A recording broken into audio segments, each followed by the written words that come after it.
Hola, selamat datang di dunia ninja beruang. Di sini kita akan ngebahas semua hal yang mau gue bahas. Dan kalau ngebahas Hitler, memang gak akan ada habisnya. Mulai dari kehidupannya, sampai kiprah politik yang berhasil menjadikannya penguasa Jerman dan salah satu orang yang paling berpengaruh di Perang Dunia Kedua. Tentu saja, semua pencapaian Hitler tidak lepas dari peran para pengikutnya yang setia. Dan di video kali ini kita akan ngebahas tentang Hitler Inner Circle, orang-orang yang berada di sekitar Hitler atau pengikut setianya yang biasa disebut dengan Hitler Henchmen. Siapa aja mereka? Langsung aja yuk kita bahas satu persatu. Tapi sebelum itu, tolong bantuannya untuk subscribe channel ini ya, supaya kami bisa lebih baik lagi dalam memberikan informasi. Terima kasih.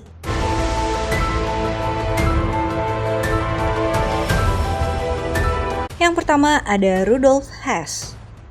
Hess menjadi pengikut Hitler sejak awal kiprah politiknya. Setelah Perang Dunia Pertama berakhir, Hess memutuskan untuk kembali berkuliah di Munchen. Dan pada suatu hari, ia melihat Hitler sedang berpidato mengemukakan pemikirannya dengan sangat berapi-api di sebuah beer hall.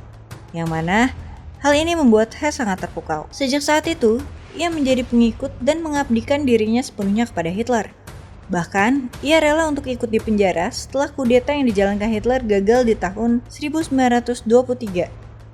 Selama di penjara, ia ikut membantu Hitler untuk menulis buku Mein Kampf yang sangat terkenal. Karena kesetiaannya, di awal pergerakan Nazi, Hess diberikan posisi yang istimewa oleh Hitler. Bahkan, di puncak kejayaan Nazi, ia diangkat sebagai Deputy Führer. Pada tahun 1940-an, beredar rumor jika Hess menderita gangguan mental, hingga ia tidak bisa mengambil keputusan yang rasional. Puncaknya, di tahun 1941, saat akan menghadapi Uni Soviet, Rudolf Hess melakukan perjalanan seorang diri ke Skotlandia untuk mencoba berdamai dengan Inggris tanpa diketahui siapapun. Yang tentu saja, rencana ini berakhir buruk dengan penangkapan oleh tentara Inggris. Kabar penangkapan Hess membuat Hitler sangat marah, hingga mencoretnya dari daftar kabinet. Di akhir Perang Dunia Kedua, Hess diadili bersama penjahat perang lainnya.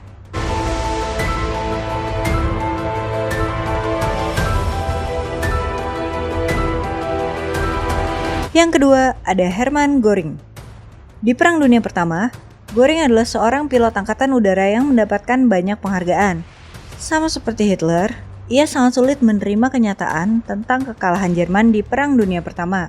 Ketika bertemu Hitler di tahun 1922, ia merasa sangat tertarik dengan pemikiran Hitler yang sefrekuensi dengannya, dan akhirnya ia bergabung dengan Partai Nazi di tahun yang sama. Ketika kudeta di tahun 1923 gagal, Göring melarikan diri ke Austria. Lalu ia kembali ke Jerman di tahun 1927 setelah mendapatkan amnesti, dan ia pun kembali bergabung dengan Partai Nazi. Memiliki label sebagai pahlawan perang mempermudah Göring untuk membantu Partai Nazi ke kancah politik lagi.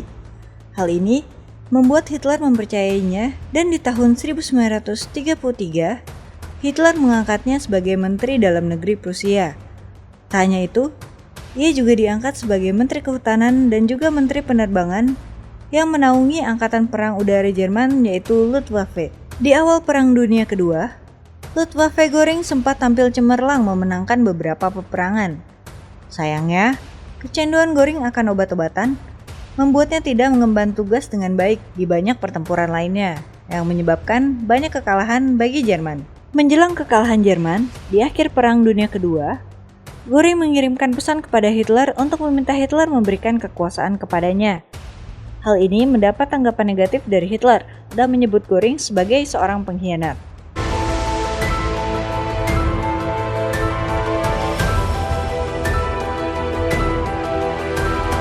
Yang ketiga, ada Ernest Röhm. Röhm adalah seorang perwira Jerman pada masa Perang Dunia Pertama. Setelah perang berakhir, ia bergabung dengan Freikorps di Munich yang merupakan organisasi paramiliter sayap kanan. Di tahun 1923, ia diperkenalkan dengan Hitler dan bergabung dengan Partai Nazi. Ia ikut dipenjara dalam kasus kudeta yang gagal bersama Hitler dan bebas di tahun 1924.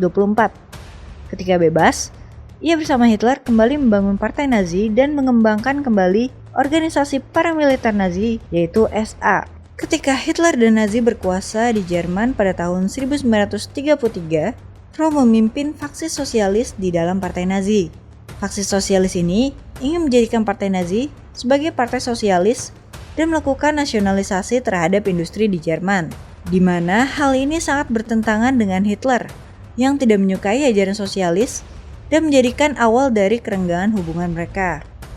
Kekacauan dan masalah yang banyak dilakukan oleh anggota SA yang terkenal barbar menjadi masalah tersendiri bagi Hitler. Hal ini dianggap Hitler sebagai batu sandungan untuk membuatnya mendapatkan kekuasaan absolut. Akhirnya, Hitler pun melakukan pembersihan internal partainya yang dikenal dengan nama Malam Pisau Panjang pada tanggal 29 sampai 30 Juni 1934. Dalam pembersihan itu, Rom dan 99 anggota SA lainnya dibunuh karena mereka dianggap berkhianat atau sebagai lawan politik.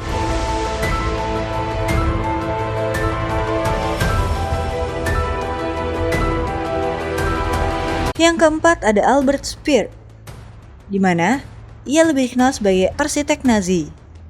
Speer pertama kali bertemu Hitler di tahun 1930 saat menghadiri pidato partai Nazi di sebuah beer hall di Berlin. 1 tahun kemudian, ia direkrut Hitler untuk masuk ke dalam partai tersebut. Keberhasilannya merancang Nuremberg Rally di tahun 1933 membuat Hitler sangat tertarik dengannya. Dan tak perlu waktu lama, ia dan Hitler pun menjadi sangat dekat dengan seringnya mereka membahas masalah terkait arsitektur Jerman. Pada tahun 1942, ia diangkat menjadi Menteri Persenjataan dan Produksi Peperangan. Kedekatannya dengan Hitler membuat banyak pengikut Hitler lainnya iri. Tak jarang, ia mendapat masalah atau kesulitan saat diberikan tugas oleh sang Führer karena pengikut Hitler lainnya enggan bekerja sama dengannya. Sehingga, untuk menjalankan tugasnya, ia mempergunakan para tawanan perang dan juga orang-orang Yahudi yang berada pada kamp konsentrasi untuk melakukan kerja secara paksa. Ketika Perang Dunia Kedua berakhir, ia ditangkap oleh tentara sekutu dan diadili pada pengadilan Nuremberg di mana ia mendapatkan hukuman 20 tahun penjara dan dibebaskan di tahun 1966.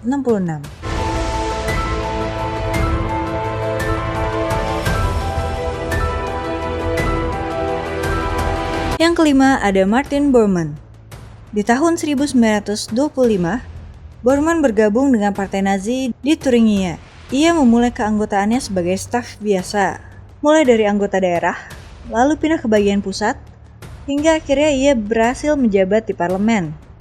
Pada tahun 1933 sampai 1941, Bormann ditugaskan menjadi sekretaris pribadi Rudolf Hess.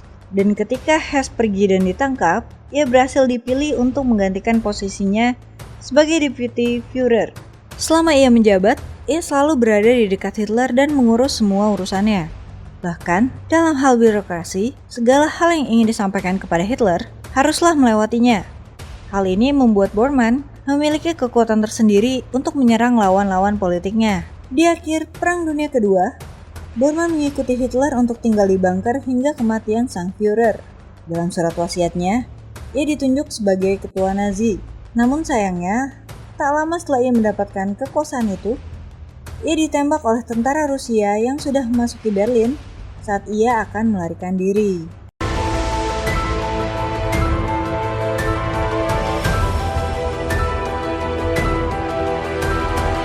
Yang keenam ada Heinrich Himmler. Ia lebih dikenal sebagai kepala paramiliter Nazi, Schutzstaffel atau yang biasa disebut SS, dan arsitek pemusnahan massal orang Yahudi yang dikenal sebagai Holocaust. Himmler memulai karirnya di Nazi sebagai pembawa surat dan asisten Ernest Röhm. Pada masa reformasi partai, kecerdasan dan kesetiaannya dihargai dengan pengangkatannya sebagai kepala pengawal pribadi Hitler di tahun 1929. Pemikirannya yang sama dengan Hitler, jika ras Arya adalah ras terbaik, membuat Hitler menyukainya, dan ia diberikan tugas untuk mengurus warga Jerman yang memiliki ras di luar ras Arya, terutama orang Yahudi. Ia mulai membuat kamp-kamp konsentrasi untuk orang-orang Yahudi dan mengusulkan solusi akhir, yaitu sebuah cara melenyapkan nyawa orang-orang Yahudi dalam skala industri. Dengan dibantu oleh asistennya Reinhard Heydrich, ia berhasil mewujudkannya dan menjadi penyebab meninggalnya sekitar 12 juta orang Yahudi dan tawanan perang. Di akhir Perang Dunia Kedua, ketika ia menyadari Jerman akan kalah, Himmler mencoba mendekati sekutu untuk melakukan perundingan perdamaian yang ternyata gagal. Mengetahui pengkhianatan Himmler, Hitler sangat murka dan mencopot Himmler dari jabatannya. Ketika Jerman kalah, Himmler sempat mencoba melarikan diri dengan identitas palsu. Namun, akhirnya ia ditangkap oleh anggota SS. Karena tak ingin diadili, akhirnya Himmler mengakhiri hidupnya dengan meminum sianida.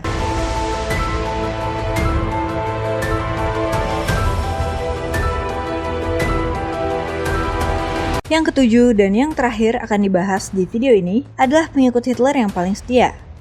Dia adalah sang menteri propaganda Nazi, Joseph Goebbels. Goebbels pertama kali mengetahui tentang Hitler dari media yang memberitakan persidangan insiden kudeta di tahun 1923. Dan sejak itu, ia sangat menyukai pemikiran Hitler. Lalu di tahun 1924, Goebbels bergabung secara resmi dengan Partai Nazi ketika Hitler keluar dari penjara. Ia baru bertemu Hitler secara langsung pada pertemuan Partai Nazi di tahun 1926. Saat itu, Goebbels mendapatkan kesempatan untuk berpidato pada pertemuan tersebut dan berhasil mendapatkan perhatian Hitler yang membuat Hitler sangat menyukainya. Saat masa pemerintahan Hitler, Hitler menunjuk Goebbels sebagai menteri propaganda, di mana ia menguasai semua media yang ada di Jerman dan berhasil menanamkan doktrin-doktrin pada masyarakat Jerman, terutama yang berbau antisemit. Joseph Goebbels sangat setia terhadap Hitler, sampai ia mengaku jika ia tidak bisa hidup tanpa Hitler. Ketika Jerman akan kalah di Perang Dunia Kedua, ia bersama keluarganya mengikuti jejak Hitler untuk tinggal di bunker. Dan setelah kematian Hitler, ia bersama istrinya akhirnya memutuskan untuk bunuh diri juga dengan menelan pil sianida.